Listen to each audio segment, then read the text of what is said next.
moved to apologise on social media for the general performance over the past few weeks. Do you think that's a bit harsh considering the injuries?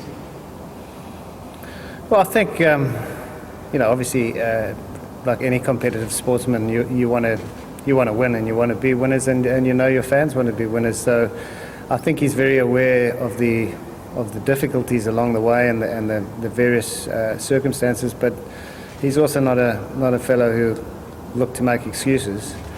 I think the important part of that message was that he was dying to turn it around and that the team would be back, and it's something that everybody involved in the system has to look at and see how we can once again produce players that are going to be match winners at this level.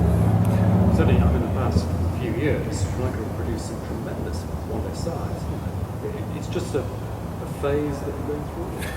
Well, I think we were very fortunate to have a group of almost freaks, that absolute match winners. And one or two match winners that do something spectacular, that gets the momentum in your favour, and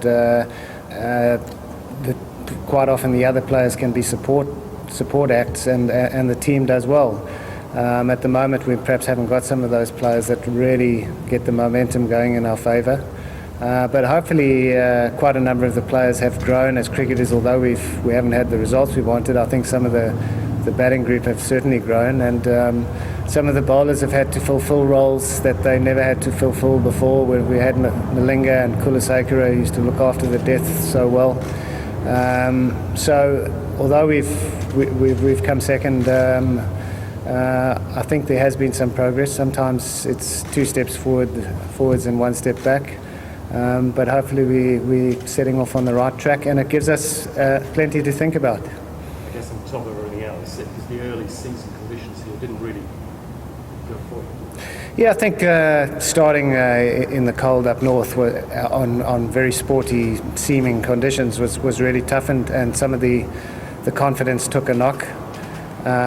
So we had to sort of rebuild from there, and perhaps if we'd started down south and played some one-day cricket first in the warmer conditions and then into the test series, it might have been different. I guess the schedule was so tight that it was the only way it could work. I think it was the only way it could work, unfortunately, and that's the way it is, and we knew what we were up against, but it didn't really work out in our favour. I guess that brings us to tomorrow's game. You want to go out with a bit of a bang. Well, as I said to the boys after the last game, the flight home will be a hell of a lot more enjoyable if we can win this last game, and it's really that's what it's all about. We've got 40 more overs of cricket, and we've got to give it hell. You're up against a very rare breed these days, a very fast bowler. By the look of it, any plans for the time on this? Well, we'll chat a bit about that, but I know that I've seen him when I was involved with Surrey. I've seen a bit of him, and he's a handy customer.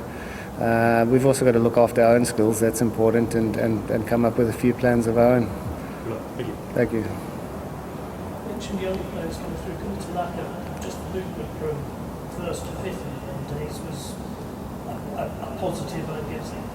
Yeah, I think he's a player with a lot of talent, and it's once again you have to be patient and you have to give these players time, and along the way sometimes they may disappoint you a little bit, but if you give them time they'll pay you back as well, and he's one of the guys who I do believe will pay Sri Lankan cricket back if they're patient with him.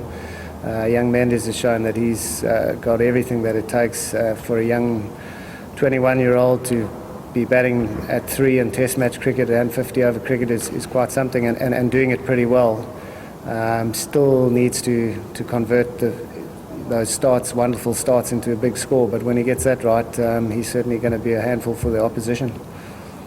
And every team has, if you look around world cricket, Sri Lanka's there. Well, it's no doubt that it is. I mean, we've got to find a way to rebuild. We've got to start producing more depth, because the itineraries are just so hectic, and we know we've been hit by injuries. And the only way you can really overcome that is by having more depth and being able to ease some of the workload for some of your key players. So we're going to have to really find a way to produce more quality players that can develop into match winners at this level. Just got on Michael Vaughan describing this as the best England one-day side he's ever seen.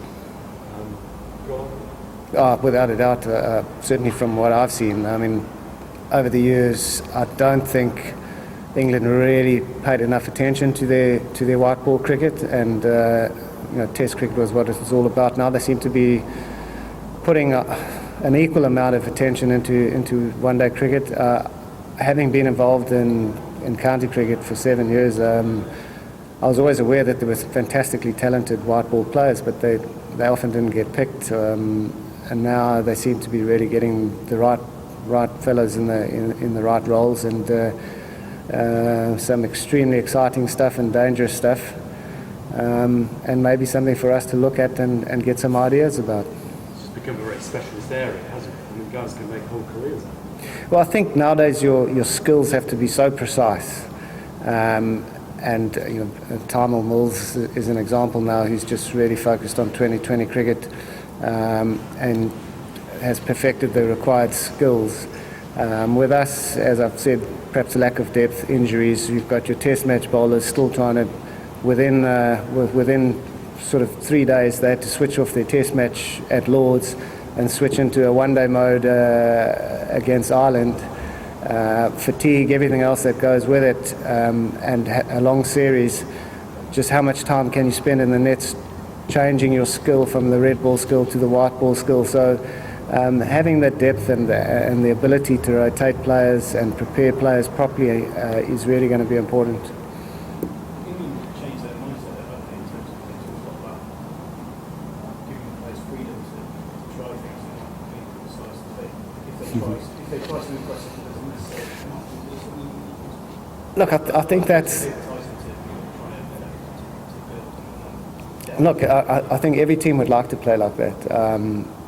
The great positive for England at the moment is that they just bat right down to number 11. So even if they do get into a spot of bother, they've got wonderful stroke makers all the way down, and I'm sure they just feel that with all those good batters in the lineup, somebody's going to come off, and they can afford to be really aggressive. So it's definitely the way to play. But I think the first step is if you can get a team full of multi-dimensional cricketers, it allows you to outnumber the opposition. It allows you to have 11 batters, whereas the opposition might only have 8 or whatever. It immediately gives you the edge. I think South Africa for a while were pretty close to that, with Pollock and Boucher batting at sort of 8 and 9, and Boyer maybe at 10, and they won a lot of one-day cricket through that phase. They were the dominant side, and England seem to have got a very similar recipe going now. That's good. Thank you very much. Thank you. Thank you.